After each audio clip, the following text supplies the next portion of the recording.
What's going on, guys? Welcome to episode lucky number 7 of our New Year's playthrough of Murder on the Orient Express. I'm TJ. So we are going to do a quick recap as far as we head into the 8th chapter of this entire game. This is where the story ended, or the episode ended last time, and I'll talk more briefly about what happened previously in the last 2 chapters. And that's how I found myself on this train, on Ratchett's trail. The rest you know. My identity is easily checked with the Berkshire Police. Thank you for your detailed account, Mademoiselle Locke. In addition to giving us crucial details of the investigation, you have made it clear that there are many who might wish to see Ratchett dead. I know you are innocent. Your forthright testimony and your movements, or lack of them, last night, eliminate you from our list of suspects. I agree, without a doubt. Another detective will be great help to the investigation. Book. Although my friend certainly does not need any help. You are too kind. Thank you for believing me. I'd like to help in any way I can. Do not worry, Mademoiselle Locke. Already I see things more clearly. It's obvious whoever drugged you was trying to derail your investigation. You mean the person who did this to me is Ratchett's killer? Both Monsieur Michel and Fraulein Schmidt had the means and opportunity to drug you. While you get your strength back, I intend to interview them. Excellent idea, my friend. All this excitement has whetted my appetite. I'm sure Mademoiselle Locke won't say no to a good, invigorating meal. What? No. I want to hear what the conductor and Fräulein Schmidt have to say for themselves. It is my duty to ensure the well-being of the passengers. If Dr. Constantine has no objection, I will escort you to the restaurant car. On the contrary, some food will do her the greatest good. Well, I'm still a little shaky. Mr. Poirot, will you please keep me informed about what you learn? You may be certain of it. Alright, first of all, let me turn off the damn captions again. I gotta remember, and I keep forgetting. The streak is, what, 5 or 6 episodes in? That I have to check to make sure that the subtitles are locked off. Alright. So, in the previous episode, we continued with our investigation. Or actually, no. Well, yeah, I mean, the last episode continued off in Media Ras with the Daisy Armstrong case with Joanna Locke. And let me see something real quick. Okay, 3 mustaches, so let's see here.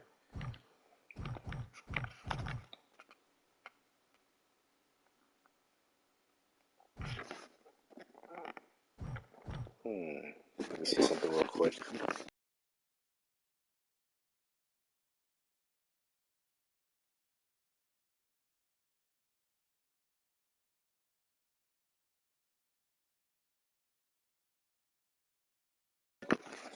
Alright, so that's what happened. This is what happened right here, so...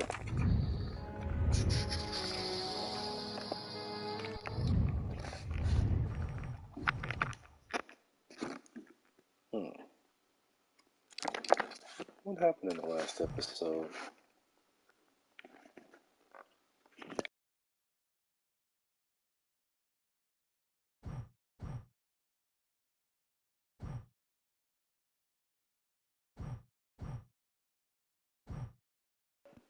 Oh yeah, that's right, I remembered. Okay, so in the last episode, we continued the investigation with Detective Poirot in regards to the embroidered handkerchief that we found at the murder crime scene of Samuel Ratchett, a.k.a. Cassetti, a.k.a. Michael Clark. And we didn't get any leads until further along when we spoke with... Oh man, I keep forgetting. When we spoke with... Was it Natalia Dragunov? Yeah, Natalia Dragunov. And then we also talked with Helena Andreni, and we found some sort of golden a golden locket of some sort after opening up some sort of I forgot what that device is called, where you turn the handle and it plays like some sort of music. But we opened that, found the locket, and there was a picture of what turned out to be her and Sonia at a younger age. And those two are related. Those two are sisters, but more importantly, Natalia is, I believe, the grand godmother of Sonia's daughter Daisy, I believe. And the embroidered handkerchief said H on it, but when we turn into Russian language, the H is actually an N. And we found a name on the locket itself, but when we translated it, it translated to the name Natalia, Nataliya, actually, which is her right here. And so now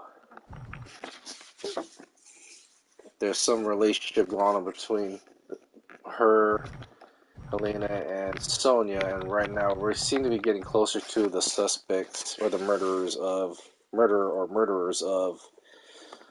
Samuel Ratchett.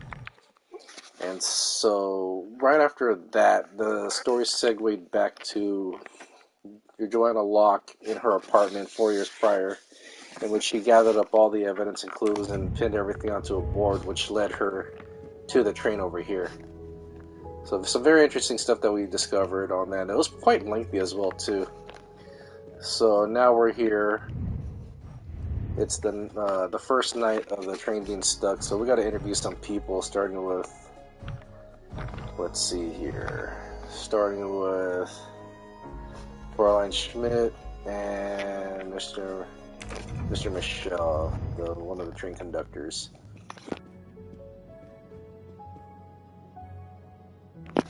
I've got to see where they're at. Are you familiar with the concept of entropy, Monsieur McQueen? Oh, Mr. Poirot, I didn't see you.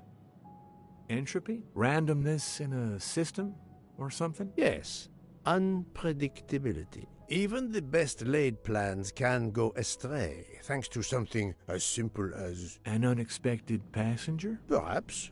Or snow. Do you have more questions for me? No, not this time, Monsieur McQueen. Not this time. Not this time, Mr. McQueen. Not this time. Are you all right, Mr. Poirot? And Ms. Locke?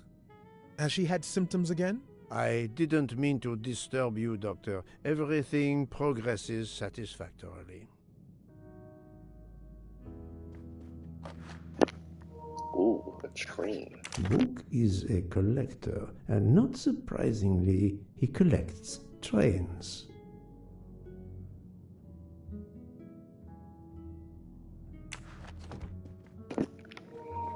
And right before playing this episode, I just got off the TV watching the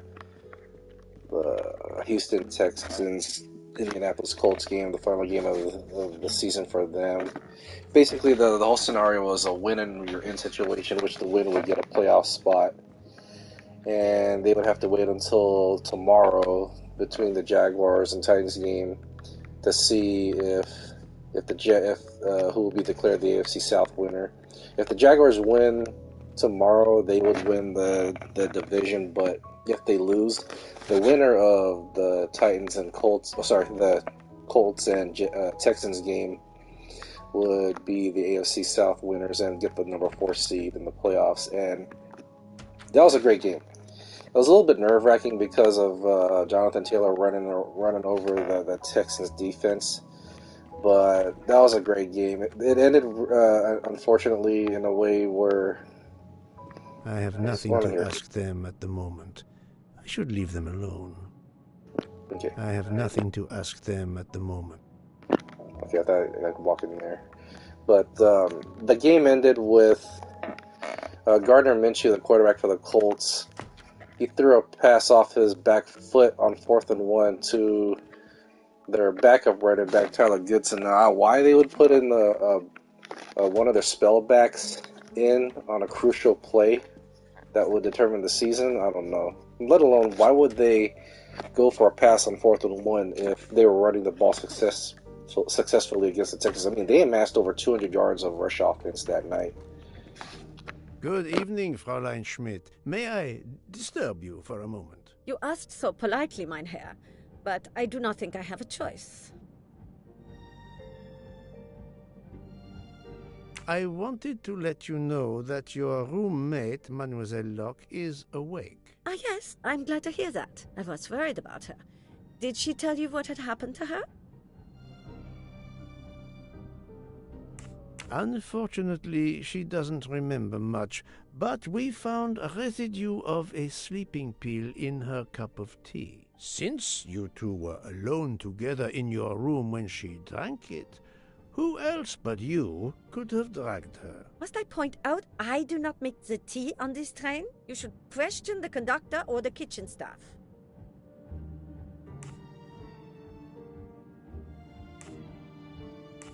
Mademoiselle Locke could have died. Whoever drugged her must not feel any empathy for their fellow human beings, given the dose that Mademoiselle Locke ingested.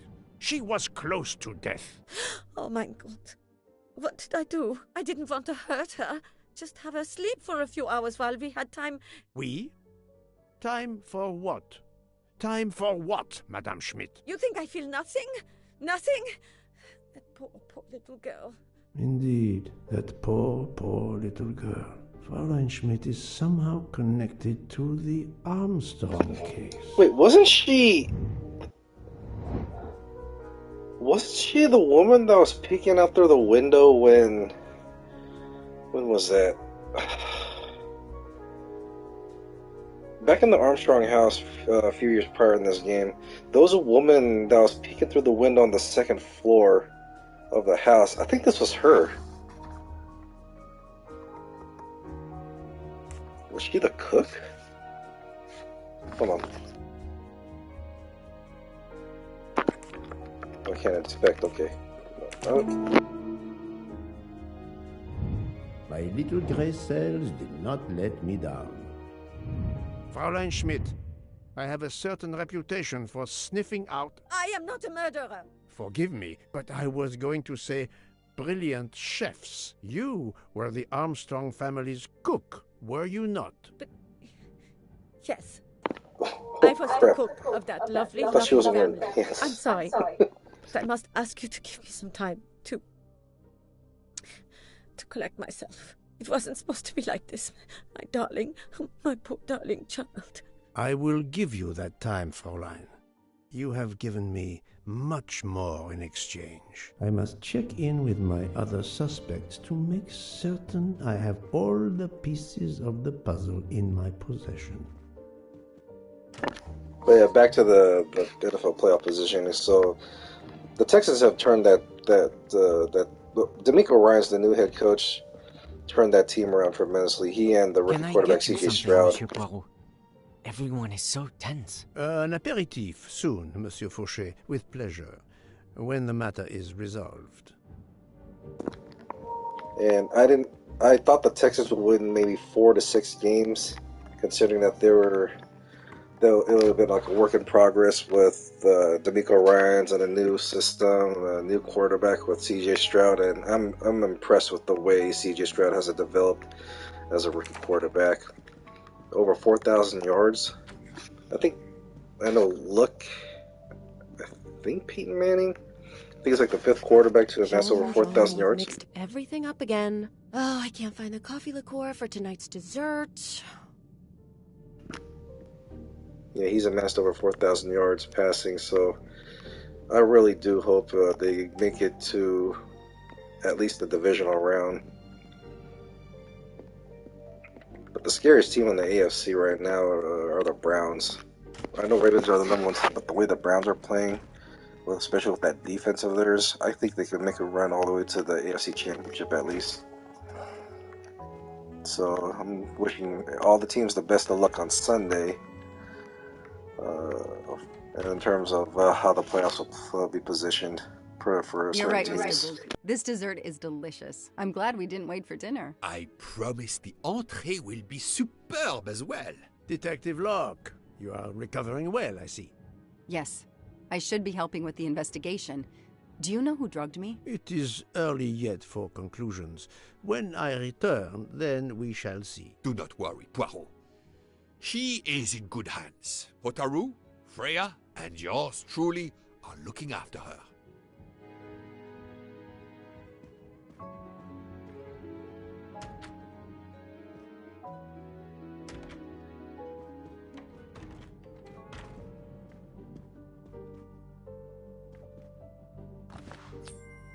Haha! Golden mustache. I saw that, but I kind of nodded off a bit. Yeah, that's how tired I am, because I was just so juiced about how the way the game ended.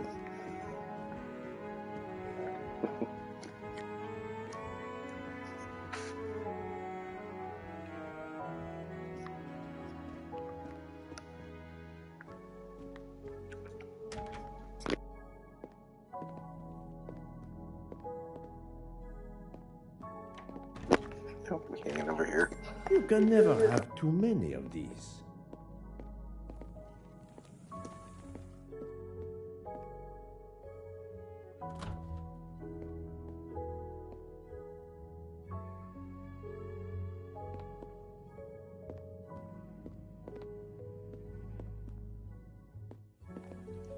Not now!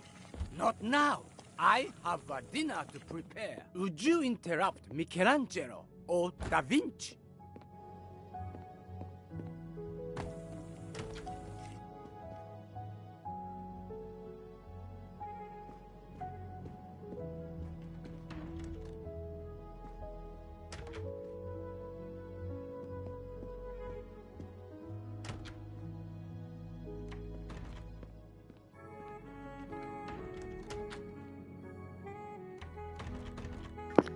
Alright, Mr. Michel. Spill it. Good evening, Michel. Am I bothering you? You seem stressed. With everything that's going on, I must admit, it's difficult to be relaxed. Of course, I understand. How does that sound? Especially since we know that Detective Locke's tea was drugged before it was served to her. Detective? Come now, Michel. Surely you would have taken the opportunity to search her things and found her badge. Luckily, she woke up and was finally able to tell us her story. Poirot boiled the water, Jean made the tea. I just brought it. Sir, it could have been any of the staff. Your defense is to accuse others?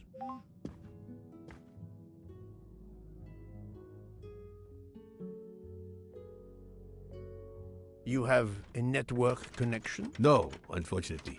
It's just an automatic reminder to pay my rent. I always forget, and my landlord complains. Pierre Michel had to be involved in the murder. The drugged tea, his post at the end of the hall, and now I know why I know more than one of those people on the screen.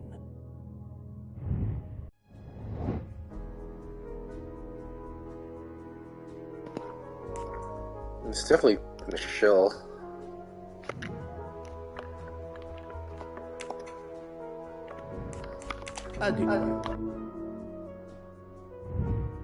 Guy, isn't that the PI, Cyrus? Yeah, Hardman. Reminder, pay rent. Yeah, that's Hardman, sorry. Masterman is the wimpy-looking dude. Well done. I'm right again. That happens to me a lot. You are the father of Suzanne Moreau, Daisy Armstrong's nanny. My condolences on the death of your wife. What? But my wife... Enough lies. Suzanne does not bear your name? No. Suzanne's mother and I were divorced. Suzanne kept her mother's name. My most sincere condolences, Monsieur Michel, on the deaths of Suzanne and your wife. This job, I loved them, but I was never there for them. Then, a year after the divorce, Solange became ill. Suzanne took her to this special hospital in the U.S. Got that job as Daisy's nanny. I understand your pain, and the reason that led you to drug Detective Locke. We really can't hide anything from you, can we? Many have been foolish enough to try and keep the truth from Hercule Poirot. Yes, I admit, I drugged the tea. But it was only to keep her quiet, until I could... But she reacted so much to the sleeping pills. She was lucky, as are you, that she didn't die. To be frank, there is one more thing that puzzled me, but I think I understand now.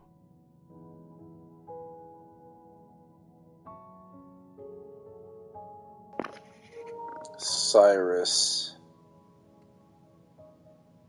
If Suzanne Moreau was the daughter of Pierre, that would have been the...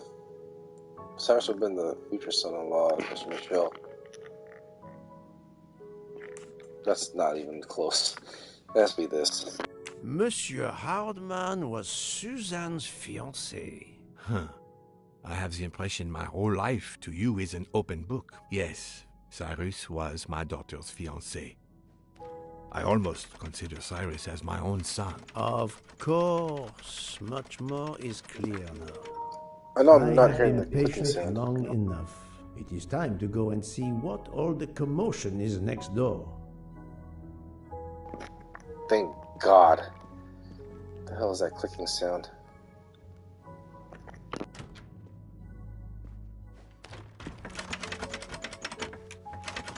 Monsieur Hardman, excellent. The gods who watch over detectives must have trapped you here. Ready to Why square didn't they up. watch over me?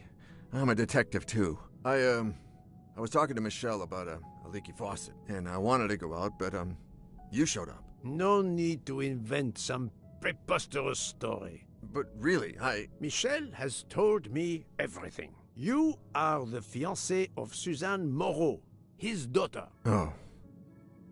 I see. Surely this is not a big surprise to you. No. Suzanne was the only woman I ever loved. And I failed her. We got into a spat. It was nothing, but I was too proud to apologize. We weren't speaking at all. Suzanne never really cared for that guy, Noah. She would have forgiven me. If only... If only... If only. A common refrain between lovers who quarrel. Obviously, Pierre Michel and Fräulein Schmidt both drugged Detective Locke's tea, causing the overdose. No wonder she had so much trouble waking up. Time to report my findings to her and book. Come to Poirot, my exquisitely sculpted friend.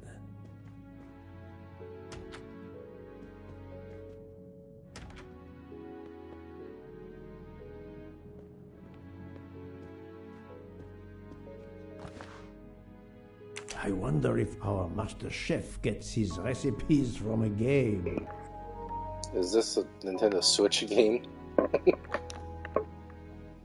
Chef's Kiss. What game is that? I'm trying to figure out what game. There's a certain game I keep seeing where you can, like, you make your own food or whatever. Almost like, I don't forget what game that is called.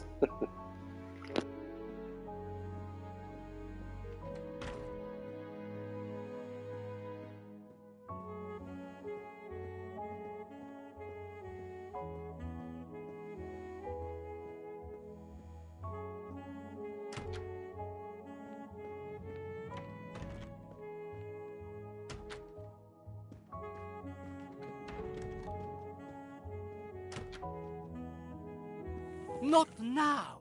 Not now! I have a dinner to prepare. Would you interrupt Michelangelo? So, my friend, tell me, you have something new?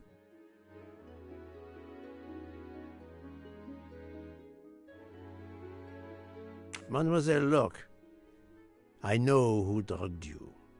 Fräulein Schmidt and our conductor, Pierre Michel.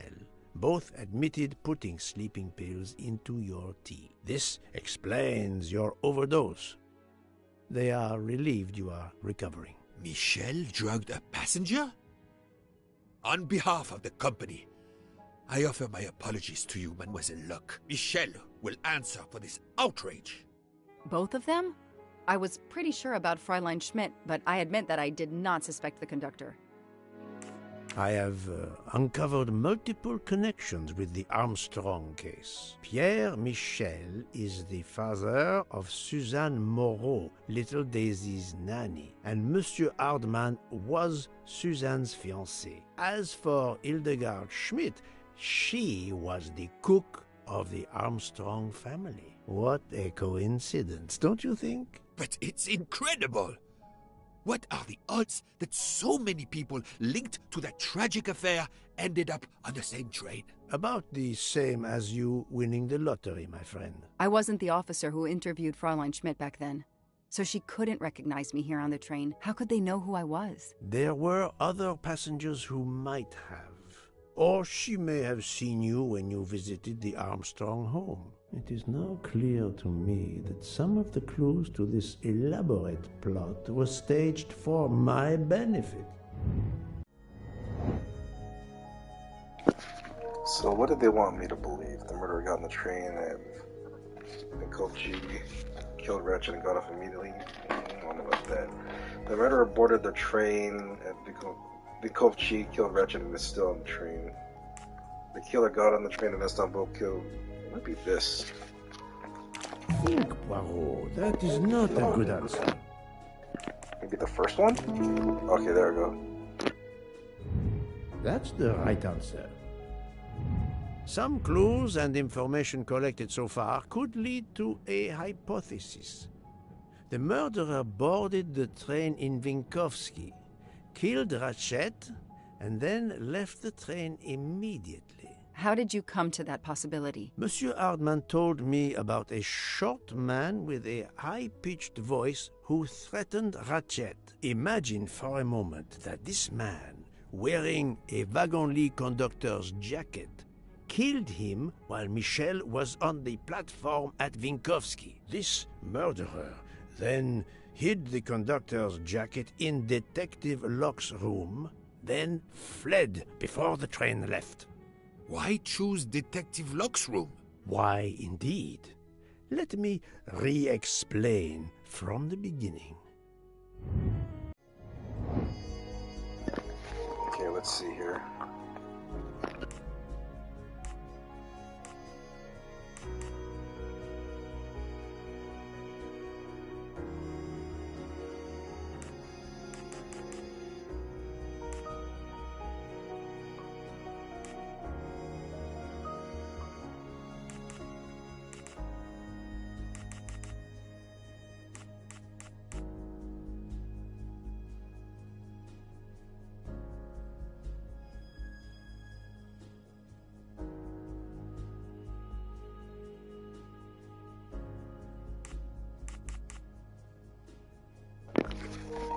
Train would be like right here. This and then goes down the platform. The murderer boards the train. Let's say he gets back at 12:10, which actually no. The murderer kills Ratchett.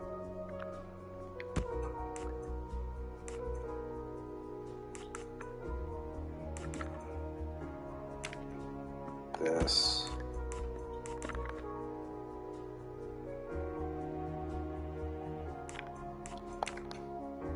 This. This. This. Oh, lucky guess. Yep. That's the one that makes sense. Mon Dieu! Oui! That must be it!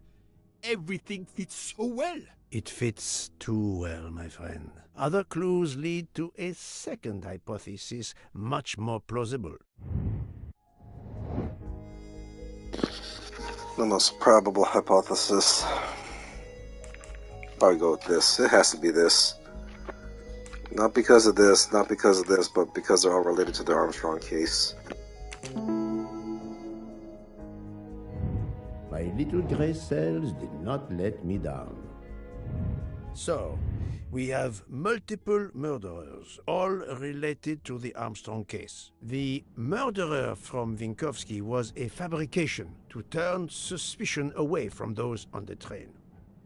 They expected the investigation to be led by some small-town official who could easily be misled. Mr. Poirot? Detective Locke, forgive me. You are an obvious exception. You tracked Ratchett with the tenacity of a bloodhound. Unfortunately for the killers, they not only had you to deal with, but now they had, and I say this with all modesty, the world's greatest detective, Hercule Poirot, dropped into the midst of their meticulous planning. Multiple murderers? Multiple detectives? Poirot, please take pity on me. Who is linked to this case, and who is not? My poor friend, I have gone speeding out of the station without you. I will continue. So who are the 9 people we know are connected to the Armstrong case?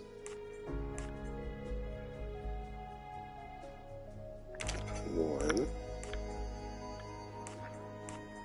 2,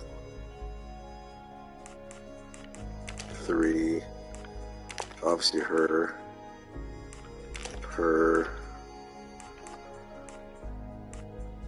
him, her. I'm missing 2 people.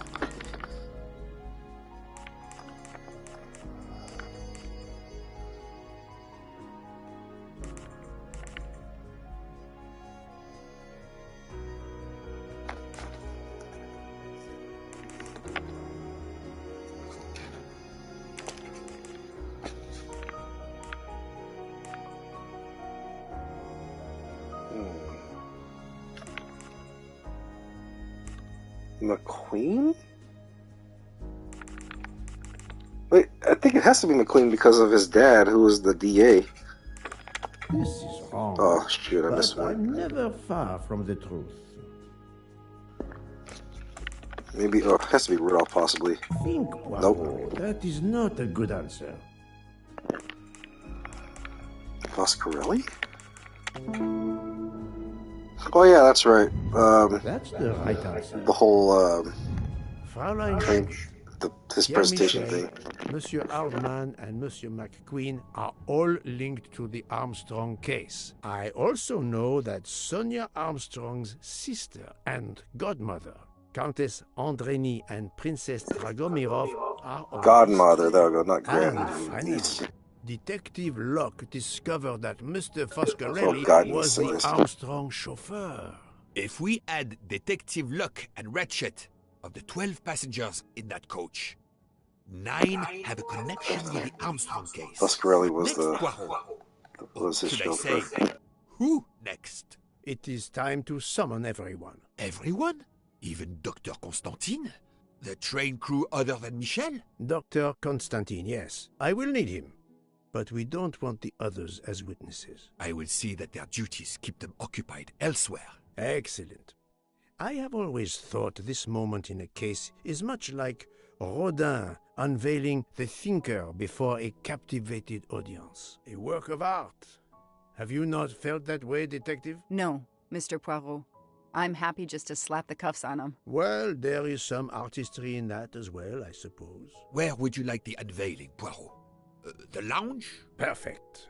Then I will gather all the passengers in the lounge.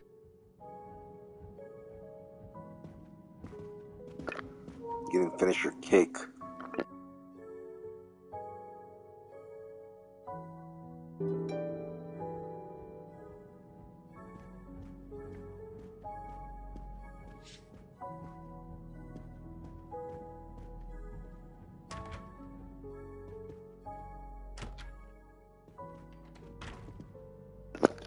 Let me see if I had a lot that was progressed here.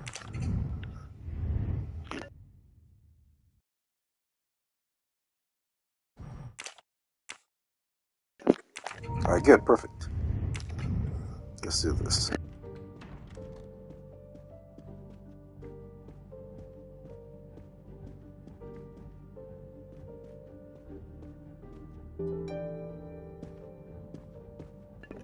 Everybody's here.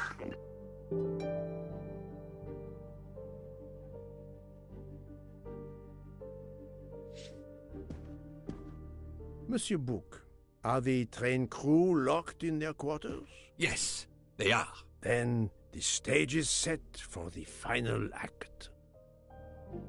Ladies and gentlemen, I have gathered you together to hear my reconstruction of the murder of Samuel Edward Ratchett, also known as Cassetti. There is not one, but two possible solutions of the crime. I shall put them both before you, and I shall ask Monsieur Bouc and Dr. Constantine here to judge which solution is the correct one. Two solutions? Mr. Poirot, I am hardly qualified. Nevertheless, your assistance is required.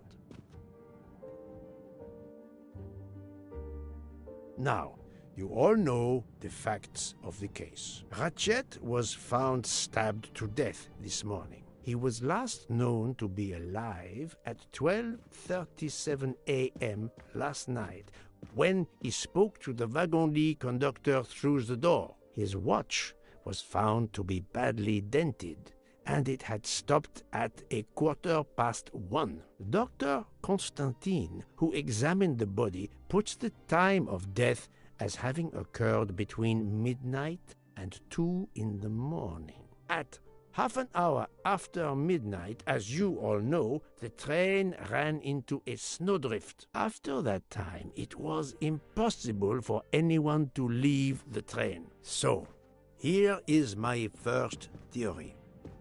The enemy, as Ratchett expected, joined the train at Vinkovsky by the door left open by Captain Arbuthnot and Monsieur McQueen, who had just descended to the platform. He was equipped with a wagon-lit jacket, which he wore over his ordinary clothes, and a pass key which enabled him to gain access to Ratchett's compartment in spite of the doors being locked. Ratchett was under the influence of a sleeping draught. This man stabbed him with great ferocity, 12 wounds in all. He left the compartment through the communicating door to Madame Hubbard's compartment. Yes, that's so. Scared me half out of my wits. The murderer thrust the dagger he had used into Mrs. Hubbard's handbag in passing. Without knowing it, he lost a button of his uniform. Then he slipped out of the compartment and along the corridor. He put the uniform jacket into Detective Locke's suitcase to cast suspicion on her. And a few minutes later, dressed in his ordinary clothes, he left the train just before it started off again, using the same means for egress, the door near the dining car.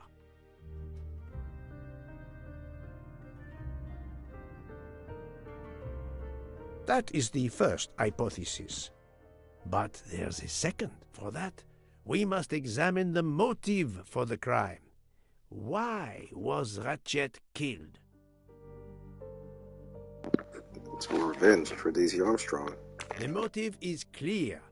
Revenge, of course. Nothing was stolen, and we know that Ratchett had made many enemies. This was a premeditated crime, meticulously planned. No, this was not planned before they left Istanbul. This had to be a lot of months in the making. Since the kidnapping and death of little Daisy Armstrong, which traumatized many people close to the family. Even when the police concluded that it was Suzanne Moreau, questions remained. Detective Locke continued her investigation, as did others. They became convinced the truth lay elsewhere. We now know who the real murderer of Daisy is. It was Ratchett.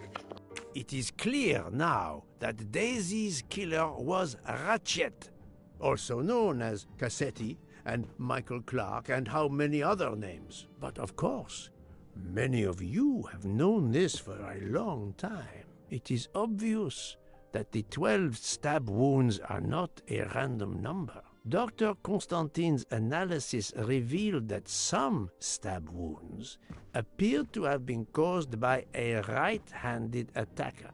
Others indicated the knife wielder was left-handed. Some wounds were deep, more than one fatal, yet others were not much more than mere scratches. What can explain these discrepancies? This leads us to an obvious conclusion.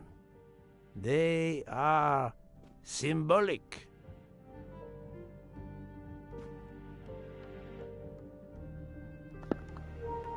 No, not Daisy's age. Ah, there's, 12 during the U.S.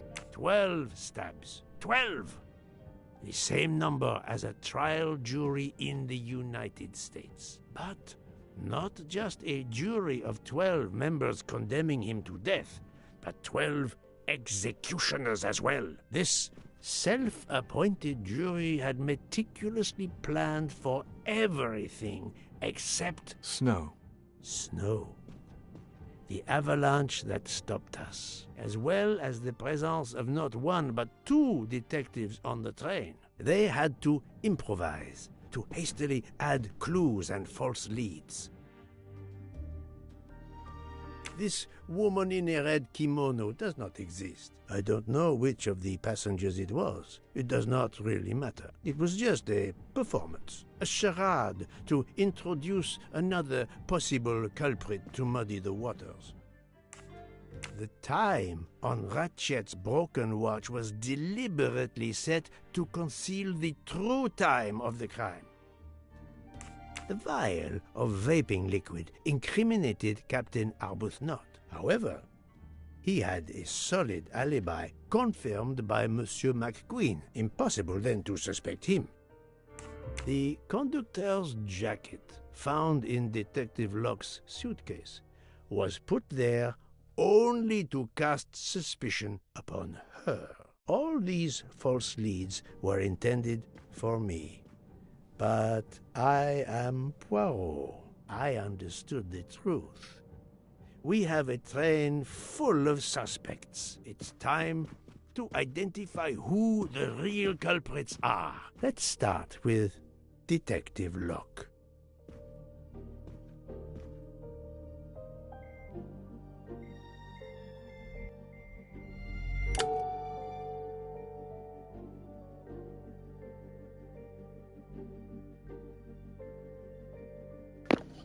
No, she couldn't have because she was drugged.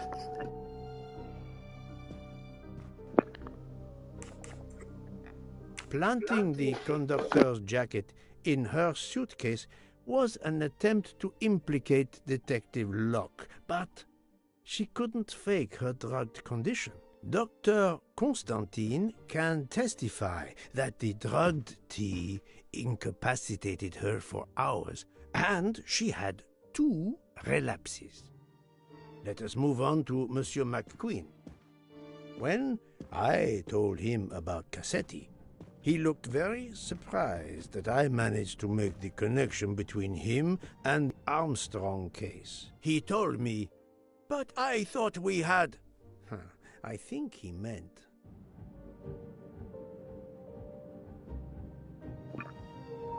Thought we had...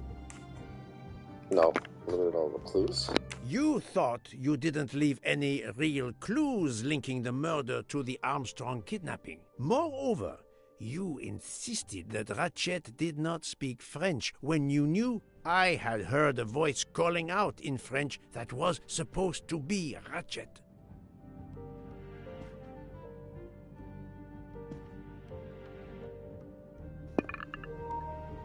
The only reason I'm pretty sure it was him. Well, he was one of them, I mean, because of his dad. You took some pleasure in leaving me false clues, I think. It was quite annoying. But you told me yourself that your father was the district attorney who handled the Armstrong case. The case haunted my father. At first, he believed Suzanne Moreau had helped her boyfriend, Noah, to kidnap Daisy, even though there were questions that went unanswered, and a young policewoman refused to let it go. continuing to find discrepancies, but never enough to reopen the official investigation. That police woman sits there. Her name is Joanna Locke. Then tell him.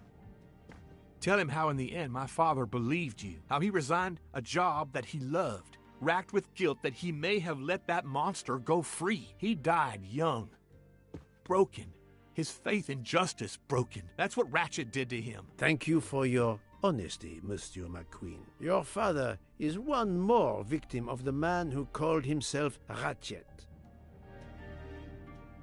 Now, I will turn to Ratchett's valet, Monsieur Masterman.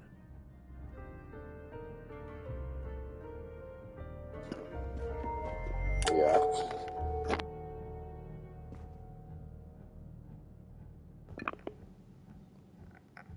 The pills. Wasn't he the one that had the medicine mixed up or something? Ratchett sensed danger close to him and naturally wanted to stay awake. You gave him sleeping pills without his knowledge. Once he was sound asleep, you could do what you had to do in peace. Sir, I'll tell you the truth. I was Colonel Armstrong's adjutant in the war, sir, and afterwards, I was his valet in New York. I'm afraid I concealed the fact this morning. It was very wrong of me, sir, but I knew how suspicious it would look. Is that all you have to say? That's all, sir. Now, to leave no suspicious stone unturned, let us move on to Monsieur Bouc. What? Me? A suspicious stone? Hey, let me pause for a moment. I gotta charge the controller.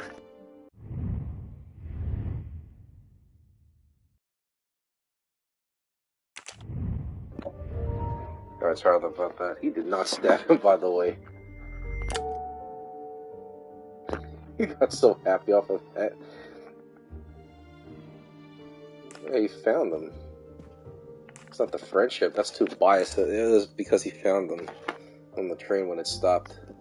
Bouc, my friend, of course you are not guilty. You did everything you could to get me on this train. What madness would cause you to ensure, and I speak with all modesty, that the best detective in the world could be present to witness your crime? But doesn't our friendship count as well? Most assuredly, but a murderer can wear all sorts of masks, including friendship. Let us consider our ever-efficient wagon-lit conductor, Pierre Michel.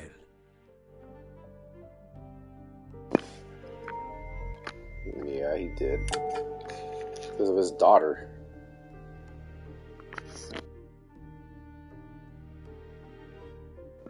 Well, no. Didn't he drug Miss Locke as well, too? Like, he was one of the reasons why he did it?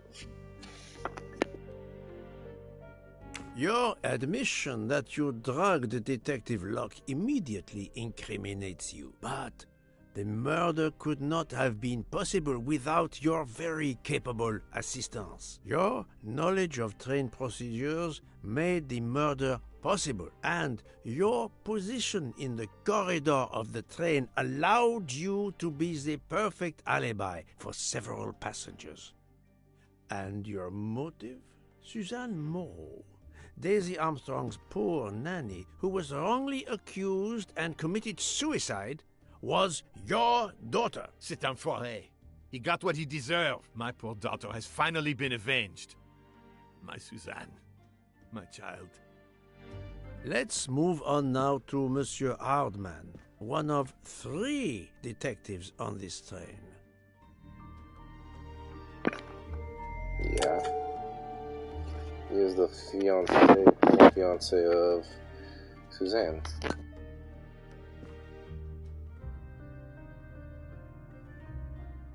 Monsieur Hardman, I think you are a real detective, but you were never hired by Ratchett. Your alibi was that you were watching the corridor to protect Ratchett, which, of course, you never did. You protected Pierre Michel. However, we just saw that his alibi doesn't hold up, so neither does yours. I don't know about the conductor. Being Suzanne's fiancé, you had a substantial motive to punish Ratchett. You used your detective skills, just as Detective Locke did, to hunt him down and finally avenge the death of your beloved. That's right, Mr. Poirot. I do have some detective skills. I never doubted it. Now, Fraulein Schmidt, the lady's maid with the soul of a cook. Hildegard. Yeah.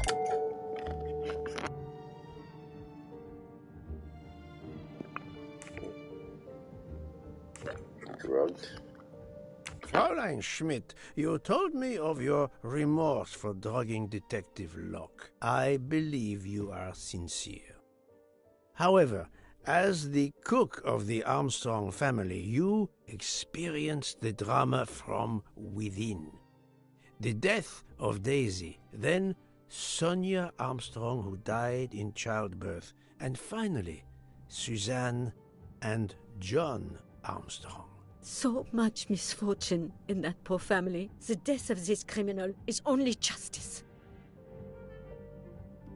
Let us move on to Countess Andreni. I was impressed by the earnestness of her husband when he swore to me solemnly on his honor that his wife never left her compartment that night. Should I believe it? So, yeah. Even if it seems logical, it's more complicated than that. I believe Countess Andreni.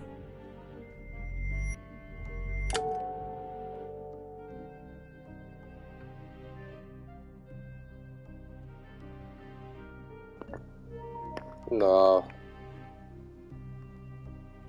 This would be a yes answer right here. And she's morally incapable of stabbing? She's not too weak to stab, but even though she didn't stab. Countess Andreni, being Sonia Armstrong's sister, you had every reason in the world to want to avenge her. But you were incapable of stabbing someone, even after what he had done to you and your family. The night of the crime, you simply took a sleeping pill. I appreciate the irony that nearby, Detective Locke was also in a drugged sleep. When you awoke, you thought the nightmare was over. Rudolph? Hush, my love. Hush. Excellent transition. I was coming to you, Count Andreni.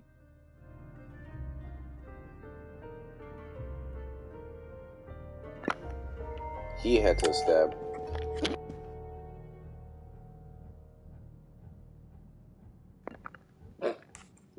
Athletic. Now he took Mrs. Andreni's spot. 12 people, a jury. This was very important to all of you. If Countess Andreni did not stab Ratchett, someone had to take her place. And you, Count, the beloved husband. I've seen how fiercely you love and protect your wife. Enough! I would do anything for Helena. Anything. Even that. Yes, even that. Let's move on to Monsieur Foscarelli.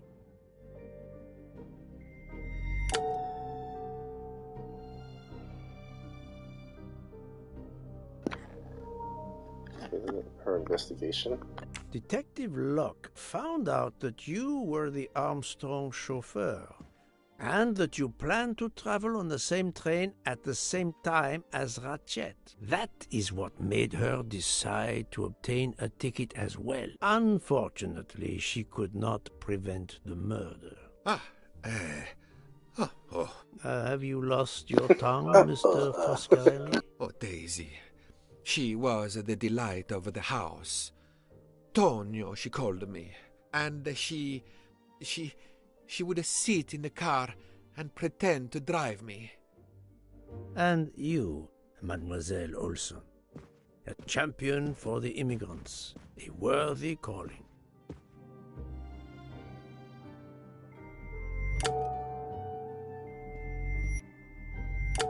I do not think that's the right answer.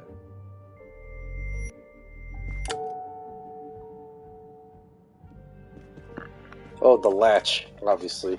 Mademoiselle Olsen, you supported Madame Hubbard's story about her connecting door latch, a story that I later demonstrated to be impossible. So, you deliberately lied to me, and you also lied about Mademoiselle Debenham's whereabouts. Enough! I can't take this anymore. I know what you want from me, Mr. Poirot. Very well. Here it is. She was my little Daisy, my angel, so patient. When I patched a scrape or took her temperature, that was my job. But she was so much more to me. She was a shining light in an ever-darkening world. I've tried to honor her by caring for children who have lost everything. Thank you, Mademoiselle Olsen. You too shed light on your part in this mystery.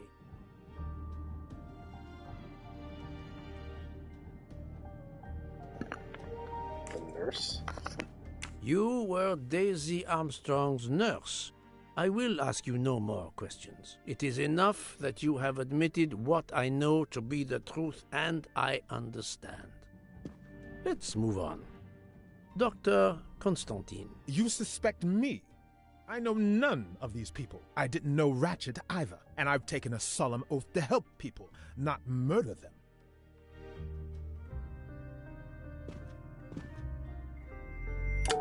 Now really, Poirot, he has helped you get to the truth, not hidden it.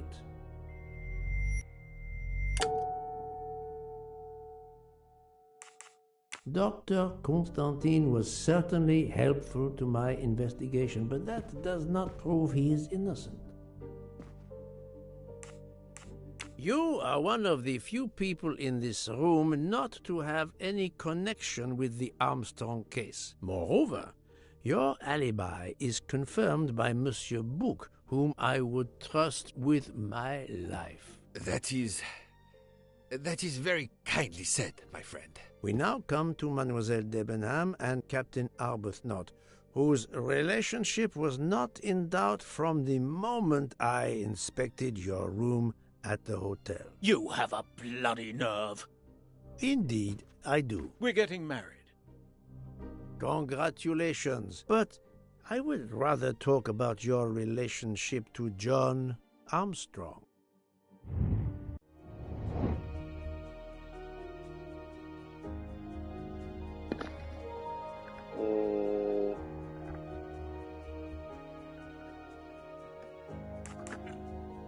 Soldiers, no?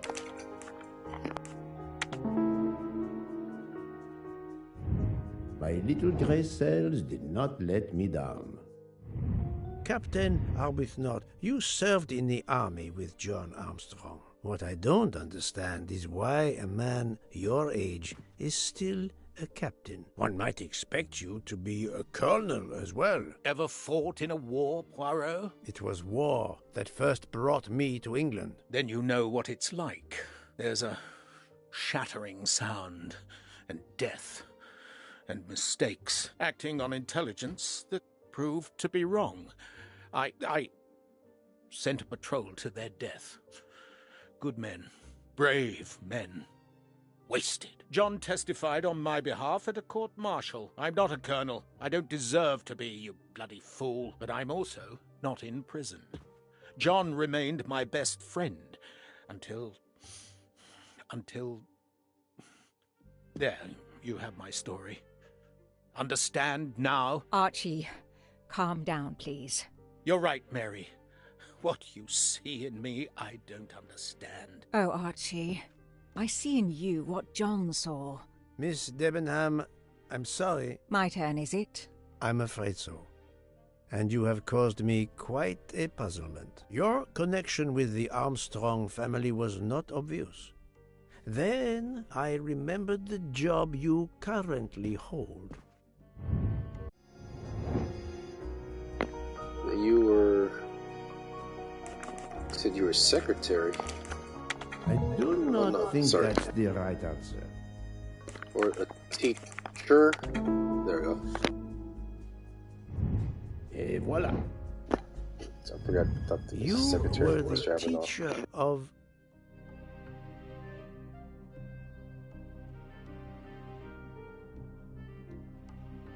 You were the teacher of Helena Andrény, whose maiden name was Helena Goldenberg before she married Count Andrény. Yes, absolutely. Why lie to you?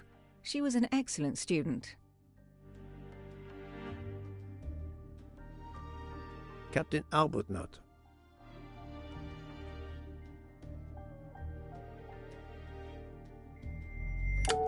No, Poirot. Unlike the train, you are on the wrong track.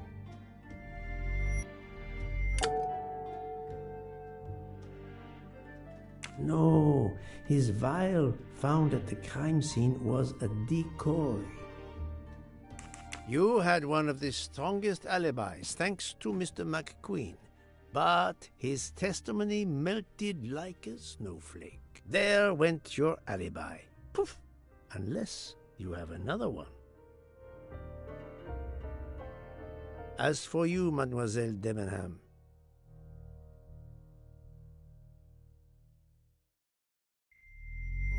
I do not think that...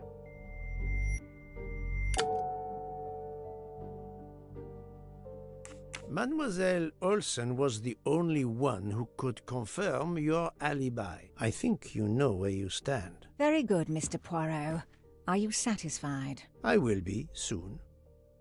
Now I must turn to Sonia Armstrong's godmother, Princess Dragomirov.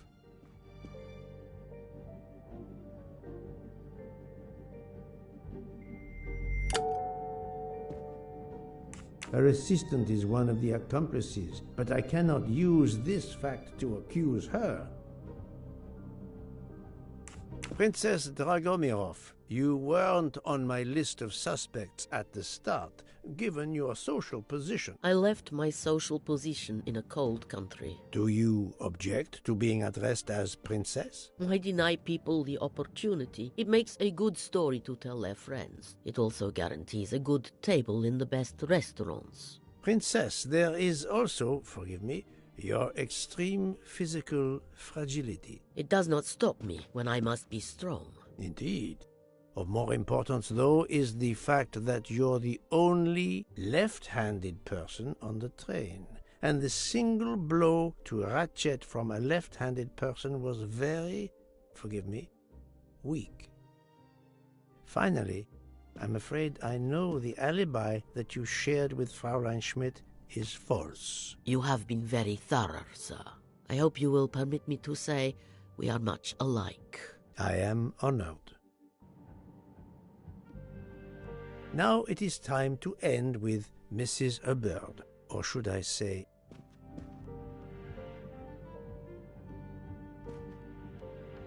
Linda Arden. If Princess Dragomirov hadn't told me about her relationship with this famous actress, I might not have made the connection. But you are a great actress, madame. Your performance as a flighty, self-involved woman was superb. I never would have guessed something entirely different. As for what ties you to the Armstrong family, it is obvious.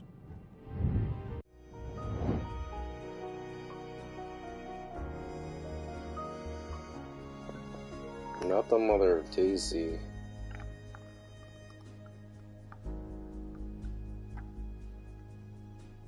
Not the sister. The mother, Sonia? It's not the sister. She's not as bougie as Natalia. Not the godmother. Has to be the mother, Sonia. Shit. That was easy. Mrs. Hubbard, you are the mother of Sonia Armstrong and Mrs. Andrény.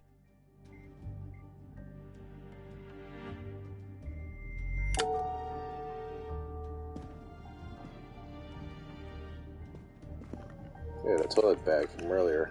Madame Hubbard, you really are a remarkable actress. You put so much effort into your character and into staging the murder. I saw it as a perfect mosaic. each person playing his or her allotted part, so carefully arranged that if suspicion should fall on any one person, the evidence of one or more of the others would clear the accused person and confuse the issue. Everything was meticulously planned. But you hadn't expected that Detective Locke and I would be on this train, and the avalanche would block it on the night of the murder. You had to improvise. But again, improvisation would be another of your skills as an actress. So you came up with the story that the latch on the door that communicated with Ratchett's compartment was hidden by the handbag. I always fancied myself in comedy parts. That slip about the sponge bag was silly. Shows you should always rehearse properly. You know all about it, Mr. Poirot. You're a very wonderful man, but even you can't quite imagine what it was like. That awful day, I was just crazy with grief. So were the servants. We decided then and there that the sentence of death that Ratchett had escaped had got to be carried out. There were 12 of us, or rather 11. Suzanne's father was over in France, of course. First we thought we'd draw lots as to who should do it, but in the end we decided on this way. It was the driver, Antonio, who suggested it. Mary worked out all the details later with Hector McQueen. It took a long time to perfect our plan. We first had to track Ratchett down. Hardman managed that in the end. Then we had to try and get Edward and Hector into his employment. Well, we managed that. Then we had a consultation with Suzanne's father. Captain Arbuthnot was very keen on having 12 of us. He seemed to think it made it more orderly. He didn't like the stabbing idea much, but he agreed that it did solve most of our difficulties. Well, Suzanne's father was willing. Suzanne had been his only child. We knew from Hector that Ratchett would be coming back from the east, sooner or later, by the Orient Express. With Pierre Michel actually working on that train, the chance was too good to be missed. My daughter's husband had to know, of course, and he insisted on coming on the train with her. Hector wrangled it so that Ratchett selected the right day for traveling when Michel would be on duty. And then, at the last minute, you came. For the rest of the story, you worked out everything, Mr. Poirot. You were right about all of us. What are you going to do about it? If it must all come out, can't you lay the blame upon me, and me only? I would have stabbed that man 12 times willingly. It wasn't only that he was responsible for my daughter's death, and her child's, and that of the other child who might have been alive and happy now. It was more than that. There had been other children kidnapped before Daisy, and there might be others in the future. Society had condemned him. We were only carrying out the sentence, but it's unnecessary to bring all these others into it, all these good, faithful souls. You are a director of the company, Monsieur Bouc. What do you say?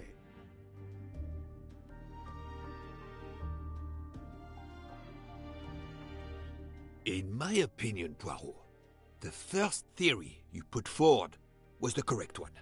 Decidedly so. I suggest that that is the solution we offer to the police.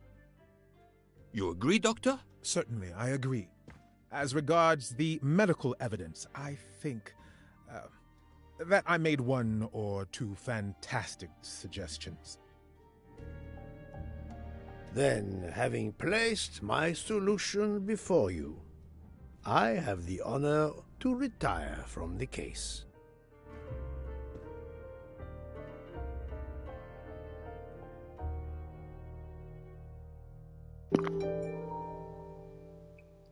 Solve the murder in the Orient Express. Is this game over? I mean, this is where the story ends, I believe. What? That's it?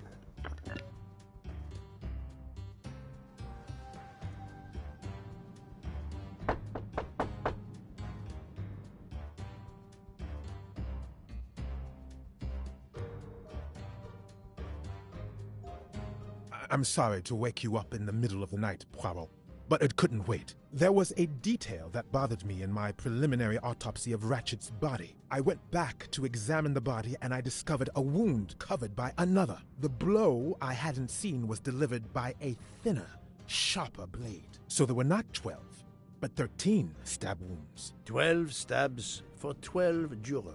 It doesn't work with 13 wounds. The symmetry is destroyed. It can't be one of the culprits who stabbed him twice? Doctor, a different knife was used. There is only one explanation. Somehow, some way, there is a 13th murderer on this train. We must tell Book. The case is not solved. That was a good fake out. That was a really good fake out. So, my goodness, there's more to it than this. Because I initially read that there's like 12 or 13 chapters, and then I thought the game was over. I was like, oh, really? And then now, I guess there's more to it than this, and we're heading to new territory because the story ends with that. Ah, Book. I see we are moving at last. Yes. The way was finally cleared while we slept. If all goes well, we will arrive in Venice this evening. The train will be there for several hours for refueling and reprovisioning. What do we do with the 13th murderer? Do you have a lead? I thought about it.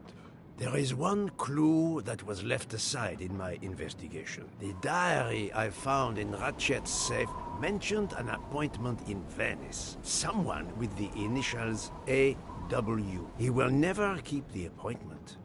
But there should be enough time. I must try to keep that appointment for him. A.W. Hold on, let me inspect this. I remember reading this in the safe. Nope, wasn't that.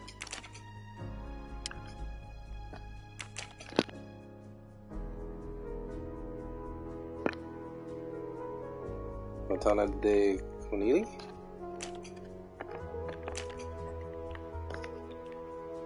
That's where it's at, but when is the meeting?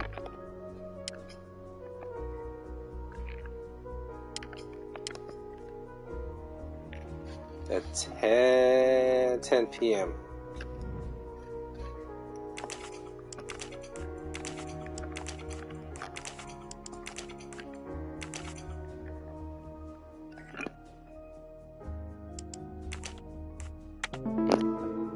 There we go. My little gray cells did not let me down.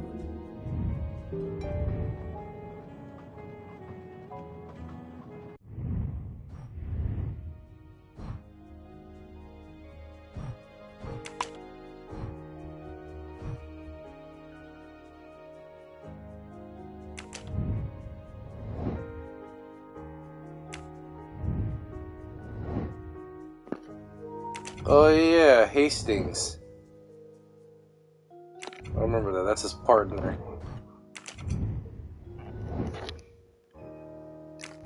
Okay, so Constantine. I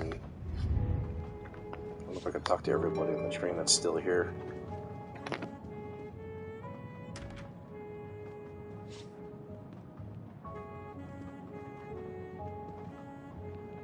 I don't have time for small talk. I think we should let Ratchett rest in peace.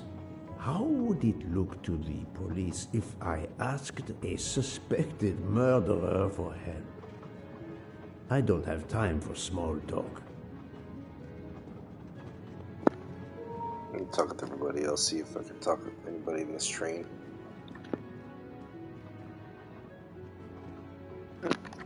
The good news is the train is moving, though. How would it look to the... I don't have time for smoke. In my room. Oh no, not my room. Joanna's room.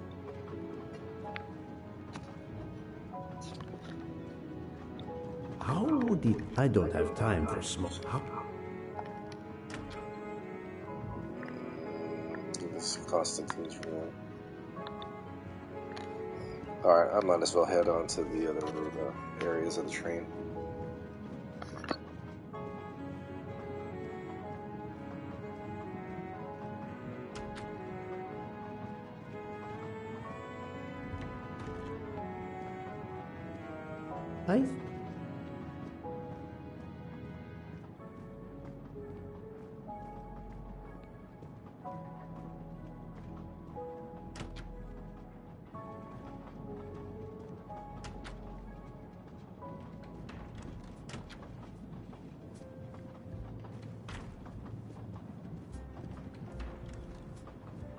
Doctor, a moment. Have you made arrangements for Ratchett's body? Yes, it will be collected by the Italian authorities when we reach Venice. The autopsy will be performed there.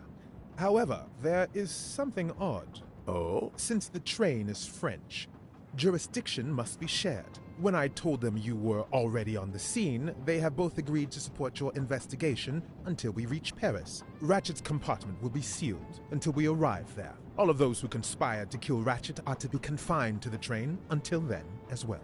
So, thanks to you, I am the rope in a tug-of-war between two countries. Oh, but I thought you would want to be in charge. And isn't it odd we continue on our journey with a trainload of people that police consider potential murderers? Calm yourself, Doctor. It is not the first time I find myself in the middle. And, to be honest, I welcome the chance to see this case through. It is fast becoming one of the most challenging of my career. So, my dear book, how does our journey progress? We are well on our way to Venice. All of our passengers are locked in their rooms by order of the authorities. I watch them when they want to stretch their legs, like the captain there behind you. I see that you have the situation well in hand.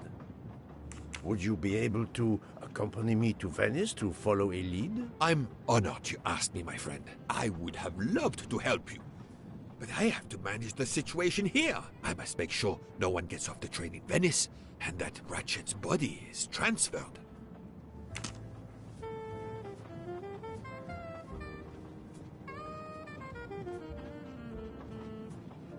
I'm not going to ask a murderer to help me catch himself.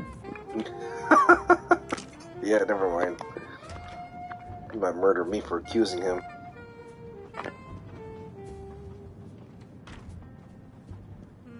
Hello, Monsieur Fauché. Is everything going well? As well as can be expected. Our stocks of food and drink are running low. An unexpected layover on the mountains and an unexpected murder didn't help. Have you ever noticed that when things get tense, people tend to eat and drink more? It is curious that, even when they are accused of murder, as much as I learn of human nature, people still manage to surprise me. At least, we'll soon be in Venice. Yes, we'll be able to stock up on enough provisions there. As long as there isn't another murder. I don't suppose you could accompany me for an investigation in Venice? Me? I am honored you would ask, but Freya Hotaru and I have to reprovision the train. Just agreeing on what we need will take all of our time and energy.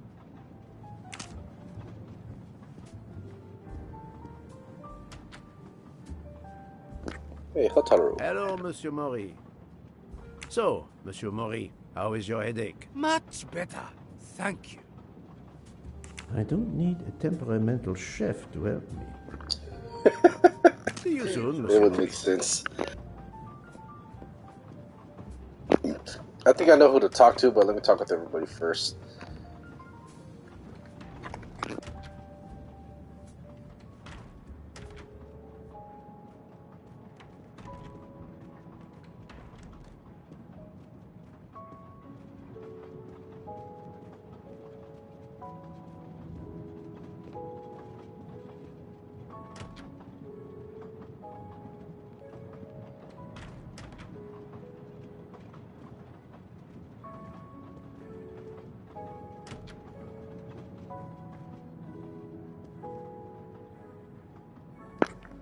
Some good snacks.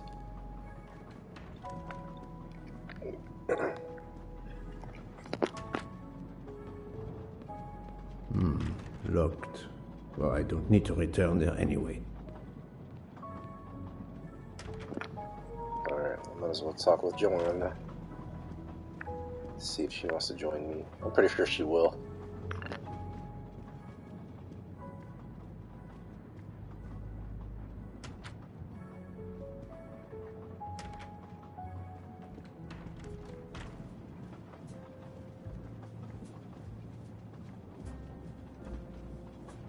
Mademoiselle Locke, you are clearly an excellent police officer. Could you accompany me to Venice for an investigation into Ratchett's activities? There is much we still need to know. Well, yes. It would be an honor to work with you. And I'm glad you trust me. What do you have in mind? There was a notation in Ratchett's appointment book. He had an appointment. With who?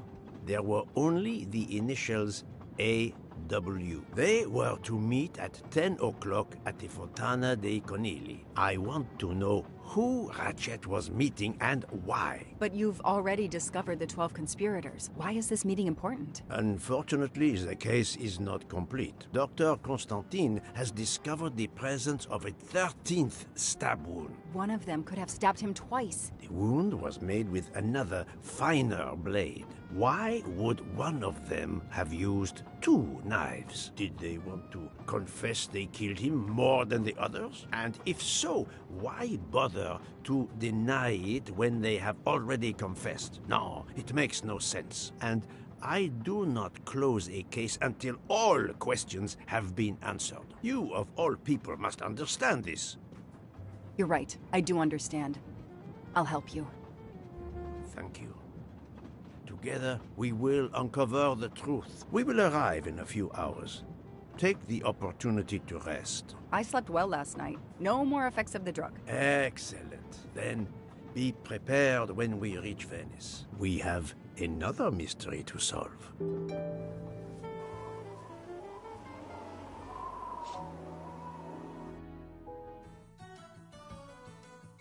This is the 3rd embarking dock, and no gondoliers available at all.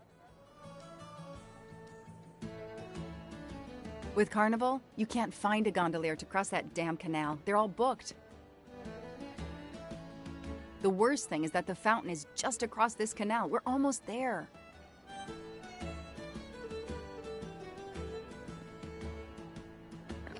I like the way they walk, so stiff. It's a party in Venice.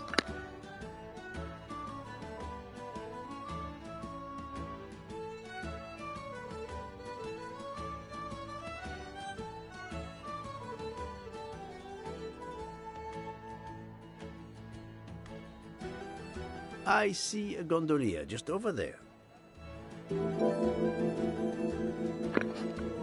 Alright, so this is not how the traditional story ends. The story ends when, as you guys know, Poirot leaves the suspects alone because it was an act of revenge rather than something else, rather than like well, it's basically justified revenge, for that matter, for the death of Sonia, or, well, yeah, Daisy Armstrong, which then led to Sonia Armstrong's death when she tried to give birth to a second child, and also the death of John Armstrong when he committed suicide. So, next episode, we're gonna see where this new territory and this remake of a story takes place, because I don't know what we're heading into right now. And I did mention either last episode or the episode before, there is 13 chapters. I thought the game ended, and then I knew there was a fake out, so... Well, I mean, I didn't expect the fake out to be like that, but I knew like the game wouldn't end right there, if you know what I mean. So, we'll see where the story leads to. Your guess is as good as mine, but now we're trying to figure out, thanks to Dr. Constantine, who the 13th murderer is, now that there were 13 stab wounds, not 12, and which murder weapon was it. So I'll see you guys in episode 8. I probably won't see you for a while because I got a lot of things going on outside of this. The NFL, the final week of the NFL season. I got some things to get ready at work, so this will be a great stopping point as we head into what looks like the second act of this entire game. So, see you guys later, and can't wait to see where this turns up.